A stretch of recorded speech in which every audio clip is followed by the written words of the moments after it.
बिस्मिल्लाहिर्रहमानिर्रहीम। आज पाकिस्तान तहरीक इंसाफ का एक वफ़द मुझे यहाँ ऑफ़िस में मिलने के लिए आया और उसमें उनके सीनियर लोग भी मौजूद थे और साबिक़ मेंबरान कौमी असम्बली थे। और उनका मुलाकात का मकसद ये था कि वो आकर मुझे ये कहें कि मैंने उनके जो इस्तीफ़े मंजूर किए हैं उनको वो वापस लेना चाहते हैं और उसके लिए वो चाहते हैं कि वो दोबारा आकर असेंबली में बैठें और यहाँ वो फिर जब असेंबली में वापस आएंगे तो लीडर ऑफ़ दी अपोजिशन की सीट पर उनका हक़ होगा।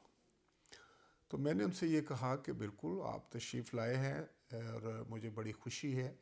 लेकिन ये इस्तीफ़े जो आपकी तरफ से आए हैं ये आपने अज़ ख़ुद वॉलंटरीली जो है वो दिए हैं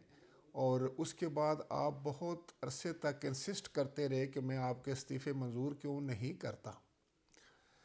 और फिर जब मैंने नहीं किए इस्तीफ़े मंजूर तो एक वफ़द साबिक़ स्पीकर के ज़ेर क़यादत जो थे वो अभी हाल ही में वो कोई तकरीबन 30 दिसंबर को 2022 को उन्होंने मुझसे मुलाकात की और मुझे ये चीज़ उन्होंने इस पर ज़ोर दिया कि मैं उनके इस्तीफ़े मंजूर करूं और फौरी तौर पर उनके इस्तीफ़े मंजूर कर लूं कि वो असेंबली में नहीं बैठना चाहते। तो जब मैंने इस्तीफ़े फिर उसके बाद मंजूर कर लिए और आज तकरीबन 1.5-2 महीने के बाद ये जो दूसरा वफ़द तशरीफ़ लाया, इनका मौक़िफ़ ये था, पहले वफ़द का मौक़िफ़ ये था कि हम इस्तीफ़े दे चुके हैं, हमारा डिप्टी स्पीकर उसको मंजूर कर चुका है, लिहाजा आप भी उसको मंजूर कर दें।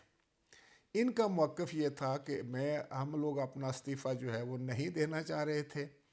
आपने जो हमारे इस्तीफ़े मंजूर किए हैं वो गलत किए हैं, लिहाजा हम कोर्ट में चले गए और हम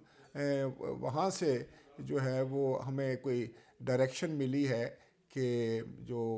इलेक्शन कमीशन ऑफ पाकिस्तान का जो नोटिफिकेशन था उन्होंने वापस ले लिया है, लिहाजा हम जो है वो असेंबली में बैठना चाहते हैं और लीडर ऑफ़ दी अपोजिशन का ओहदा और दूसरे पार्लिमानी लीडर और वो जो है वो हमारे हवाले कर दिया जाए।